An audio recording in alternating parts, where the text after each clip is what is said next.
കസ്റ്റഡിയിൽ പോലീസ് കസ്റ്റഡിയിലെടുത്ത ചന്ദനം പോലീസ് സ്റ്റേഷനകത്ത് വെച്ച് വെള്ളമായി മാറുക. ഫോറസ്റ്റ് വകുപ്പ് കസ്റ്റഡിയിലെടുത്ത ചന്ദനത്തടി ഫോറസ്റ്റ് സ്ട്രോങ് റൂമിനകത്ത് വെച്ച് പൊടിയായി മാറുക.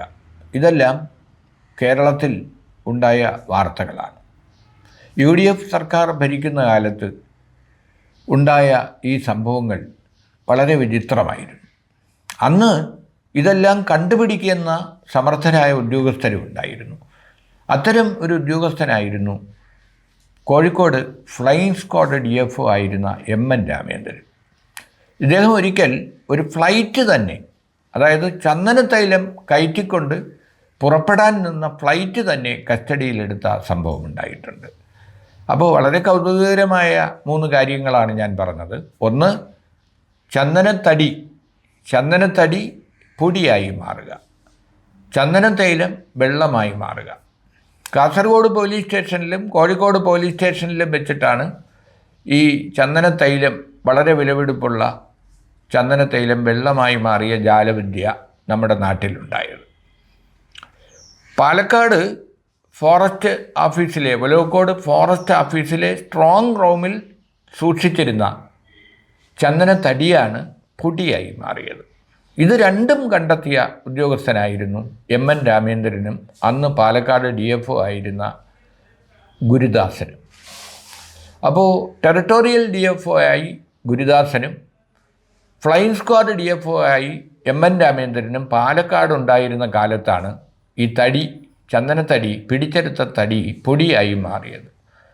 അപ്പോൾ നമ്മുടെ പാലക്കാട് പെരുവമ്പ എന്ന് പറയുന്ന സ്ഥലത്തെ ഒരു ചന്ദന ഫാക്ടറിയിൽ നിന്നാണ് അനധികൃതമായി കടത്തിക്കൊണ്ടുവന്ന ചന്ദനത്തടികൾ പിടികൂടിയത്. അപ്പോൾ അത് പിടികൂടിയത് ടെറിട്ടോറിയൽ DFO ആയിരുന്ന VN ഗുരുദാസ് സാർ. അപ്പോൾ ഗുരുദാസ് സാർ എന്നെ വിളിക്കുകയും ഇങ്ങനെ തടി പിടിച്ചിട്ടുണ്ട് എന്ന് പറഞ്ഞ് വാർത്തയും ഫോട്ടോയും എല്ലാം ഞാൻ പോയി ഫോട്ടോ എടുക്കുകയും ഈ തടി പിടിച്ചതായി റിപ്പോർട്ട് ചെയ്യുകയും ചെയ്തു. അപ്പോൾ ഇത് വളരെ കൗതുകകരമായി തന്നെ കേരളകൗമുദി പബ്ലിഷ് ചെയ്യുകയും അത് ചർച്ച ചെയ്യപ്പെടുകയും ഒക്കെ ചെയ്തു. അടുത്ത ദിവസമാണ്, ഒരു 2 ദിവസം കഴിഞ്ഞപ്പോൾ അദ്ദേഹം തന്നെ എന്നെ വിളിച്ചു, പിടിച്ചെടുത്ത തടി കാണണ്ടേ എന്ന് ചോദിച്ചു. ഞാൻ പറഞ്ഞു, തടി കാണണമല്ലോ, അതൊരു കൗതുകമാണല്ലോ. അങ്ങനെ സ്ട്രോങ് റൂമിലേക്ക് എന്നെ കൂട്ടിക്കൊണ്ടുപോയി തുറന്നു കാണിച്ചപ്പോൾ 3 ചാക്കുകളിലായി സൂക്ഷിച്ചിരുന്ന തടിയെല്ലാം പൊടിയായി മാറിയിരിക്കുകയാണ്. അപ്പോൾ അദ്ദേഹം പറഞ്ഞു, ഇതാണൊരു ജാലവിദ്യ, നമ്മുടെ ഫോറസ്റ്റ് ഡിപ്പാർട്ട്മെൻറ്റിൽ നടക്കുന്ന ജാലവിദ്യയാണ്.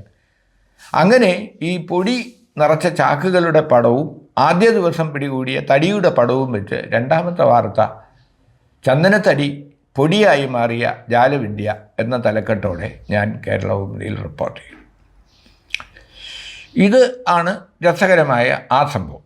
ഇനി അടുത്ത സംഭവം, ഇദ്ദേഹം ഈ ചന്ദനത്തടി പിടികൂടിയതിൻ്റെ ആഫ്റ്റർ എഫക്റ്റായി നമ്മുടെ MN രാമേന്ദ്രൻ എന്ന് പറയുന്ന അദ്ദേഹം ഇന്ന് നമ്മോടൊപ്പം ഇല്ല. ഗുരുദാസ് സാർ ഇപ്പോൾ സ്വദേശമായ അഞ്ചലിൽ വിശ്രമ ജീവിതത്തിലാണ്. MN രാമേന്ദ്രൻ സാർ മരിച്ചുപോയി. അപ്പോൾ MN രാമേന്ദ്രനെ ശിക്ഷണ നടപടിയായി കുഞ്ഞാലിക്കുട്ടിയും, അന്നത്തെ മന്ത്രിയായിരുന്ന കുഞ്ഞാലിക്കുട്ടിയും മറ്റും ഇടപെട്ട് കോഴിക്കോട്ടേക്ക് സ്ഥലം മാറ്റി. അപ്പോൾ കോഴിക്കോട് സ്ഥലം മാറിപ്പോയപ്പോഴാണ് അദ്ദേഹത്തിന് രഹസ്യ വിവരം ലഭിക്കുന്നത്, ഒരു ഫ്ലൈറ്റിൽ ചന്ദനത്തൈലം കയറ്റി കൊണ്ടുപോകുന്നുണ്ട്. അനധികൃതമായി കള്ളക്കടത്ത് രീതിയിലാണ് ചന്ദനത്തൈലം പോകുന്നത്. വിവരം കിട്ടി. അദ്ദേഹം കോഴിക്കോട് എയർപോർട്ടിലെത്തി. അപ്പോഴത്തേക്കും ഈ ഫ്ലൈറ്റ് ചന്ദനത്തൈലം ഫ്ലൈറ്റിൽ കയറ്റി കഴിഞ്ഞിരുന്നു. അത് പുറപ്പെടാൻ നിൽക്കുകയാണ്. അപ്പോൾ ഫ്ലൈറ്റ് പരിശോധിക്കണം എന്ന് DFO ആവശ്യപ്പെട്ടു. അപ്പോൾ പൈലറ്റ് പറഞ്ഞു, ഈ ഫ്ലൈറ്റ് പൈലറ്റിൻ്റെ കൺട്രോളിലാണ്, അതിനകത്ത് പ്രവേശിക്കണമെങ്കിലും പരിശോധിക്കണമെങ്കിലും പൈലറ്റിൻ്റെ അനുമതി വേണം. ആ അനുമതി നൽകാൻ തയ്യാറല്ല എന്ന് പൈലറ്റ് സംശയത്തിനിട നൽകാതെ പറഞ്ഞു. അപ്പോൾ എന്താണ് വഴി എന്നായി. അപ്പോൾ പോലീസ് അകമ്പടിയോടെ, ഫോറസ്റ്റ് ഉദ്യോഗസ്ഥരുടെ അകമ്പടിയോടെ പരിശോധിക്കാനുള്ള എല്ലാ സജ്ജമായ രീതിയിലാണ് MN രാമേന്ദ്രൻ ചെന്നിരിക്കുന്നത്. അപ്പോൾ പെട്ടെന്ന് ഫോറസ്റ്റ് ആക്ട് അടങ്ങുന്ന പുസ്തകം എടുത്തിട്ട് ഈ ഇംഗ്ലീഷ് മാത്രം അറിയുന്ന പൈലറ്റിനെ MN രാമേന്ദ്രൻ ഒരു ക്ലാസ് വായിച്ചു കേൾപ്പിച്ചു. അതെന്തെന്ന് വെച്ചാൽ, ഫോറസ്റ്റ് ഉൽപ്പന്നങ്ങൾ, അത് തടിയായാലും ചന്ദനമായാലും ചന്ദന തൈലമായാലും വനോൽപ്പന്നങ്ങൾ കയറ്റിയ വാഹനം സീസ് ചെയ്യാനുള്ള, കണ്ടുകെട്ടാനുള്ള അധികാരം വനം വകുപ്പിനുണ്ട്. അതനുസരിച്ച് ഈ ഫ്ലൈറ്റ് കണ്ടുകെട്ടിയിരിക്കുകയാണ് എന്ന് പൈലറ്റിനെ ബോധ്യപ്പെടുത്തി വായിച്ചു കേൾപ്പിച്ചു. വായിച്ച് നോക്കാനും പറഞ്ഞു. ഇത് വായിച്ചതോടുകൂടി പൈലറ്റ് ആകെ പ്രതിസന്ധിയിലായി. കാരണം ഫ്ലൈറ്റ് കണ്ടുകിട്ടിക്കഴിഞ്ഞാൽ പിന്നെ മറ്റു വഴികളില്ലല്ലോ. അങ്ങനെ പൈലറ്റ് സറണ്ടർ ചെയ്തു. വനം വകുപ്പ് ഉദ്യോഗസ്ഥരും പോലീസും ഫ്ലൈറ്റിനകത്ത് കയറി ചന്ദനത്തൈലം പിടിച്ചെടുക്കുകയും ചെയ്തു. ആ ചന്ദനത്തൈലമാണ് പിന്നെ പോലീസ് സ്റ്റേഷനിൽ വെള്ളമായി മാറിയത് എന്ന് മറ്റൊരു കഥ. ഇനി ഈ കഥകൾക്ക് പിന്നിൽ മറ്റൊരു കഥയുണ്ട്. ഈ രണ്ട് വാർത്തകളും റിപ്പോർട്ട് ചെയ്ത ശേഷം പാലക്കാട് റിപ്പോർട്ടറായിരുന്ന എനിക്കെതിരെ അന്ന് കോഴിക്കോട് റെസിഡൻ്റ് എഡിറ്ററായിരുന്ന എഴുത്തുകാരനായ NB മുഹമ്മദ്, പ്രശസ്ത സാഹിത്യകാരനായിരുന്ന എം ഡിയോടൊപ്പം അറബി പൊന്നൊക്കെ എഴുതിയ മഹാനായ നോവലിസ്റ്റാണ് അദ്ദേഹം, കേരളകൗമുദിയുടെ റെസിഡൻ്റ് എഡിറ്ററാണ്. എനിക്കെതിരെ ഒരു പരാതി ചീഫ് എഡിറ്റർ മണിസാറിന് കൊടുത്തു. പരാതി എന്തെന്ന് വെച്ചാൽ, ജഗദീഷ് എഴുതിയ ഈ ചന്ദന വാർത്തകളെല്ലാം കള്ളമാണ്, അതുകൊണ്ട് ജഗദീഷിനെ പ്രോസിക്യൂട്ട് ചെയ്യണം, വിളിച്ചു വരുത്തണം, ശാസിക്കണം, നടപടിയെടുക്കണം. ഇതായിരുന്നു പരാതി.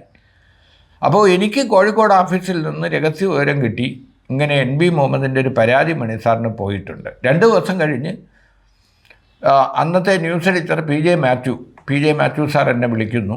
ജഗദീഷിനെ കാണാം, തിരുവനന്തപുരത്തെത്താൻ മണിസാർ പറഞ്ഞിട്ടുണ്ട്. ജഗദീഷിനെ മാത്രമല്ല, എന്നെയും സമൻ ചെയ്തിട്ടുണ്ട്. ന്യൂസ് എഡിറ്റർ എന്നുള്ള നിലയിൽ മാത്യു സാറിനെയും അന്നത്തെ ഡെസ്ക് ചീഫായിരുന്ന പി സുജാതനെയും റിപ്പോർട്ട് ചെയ്ത എന്നെയും 3 പേരെയും മണിസാർ ചീഫ് എഡിറ്റർ സമൻ ചെയ്തിരിക്കുകയാണെന്ന് പറഞ്ഞു.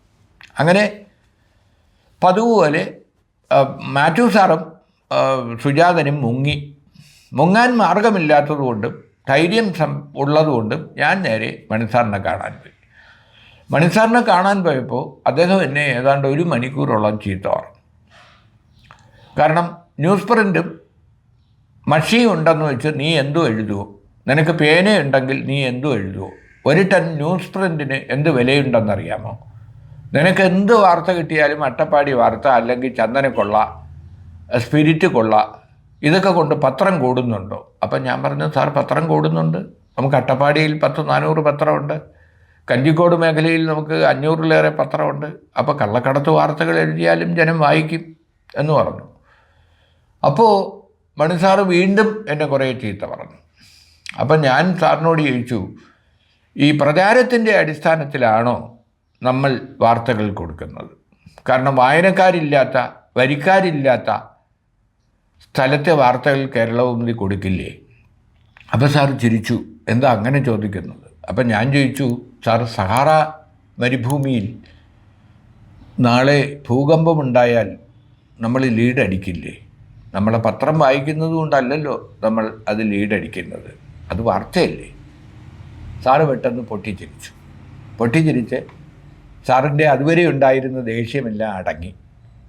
എന്നിട്ട് എന്നോട് ചോദിച്ചു, എന്താണ് ഇങ്ങനെ NB മുഹമ്മദ് പരാതി അയക്കാൻ കാരണം? ഞാൻ പറഞ്ഞു, ഈ ചന്ദന കള്ളക്കടത്തിലെ പ്രതികളിൽ പ്രധാനപ്പെട്ട പ്രതി, 2ാം പ്രതി NB മുഹമ്മദിൻ്റെ ബന്ധുവാണ്. അപ്പോൾ അതിൻ്റെ രേഖകൾ ഞാൻ കൊണ്ടുപോയിരുന്നു. FIRൻ്റെ കോപ്പി, അദ്ദേഹത്തിൻ്റെ വീട്ടുപേര്, അത് ഞാൻ മണിസാറിനെ കാണിച്ചു. അതോടുകൂടി മണിസാർ എന്നെ പാലക്കാട് നിന്ന് വിളിപ്പിച്ചതിൻ്റെ ചെലവും അന്നത്തെ സൽക്കാരവും, ട്രിവാൻഡ്രം ക്ലബ്ബിൽ എനിക്ക് സൽക്കാരവും എല്ലാം നടത്തി എനിക്ക് വണ്ടിക്കൂലിയും വള്ളക്കൂലിയും എല്ലാം തന്നാണ് എന്നെ മടക്കി വിട്ടത്. ഇനിയും ഇതുപോലെ തന്നെ റിപ്പോർട്ട് ചെയ്യാനുള്ള പച്ചക്കൊടിയും വീശി. അതായിരുന്നു പത്രാധിപർ. നേരത്തെ പറഞ്ഞ ഉദ്യോഗസ്ഥർ ആയിരുന്നു യഥാർത്ഥ വനപാലകർ.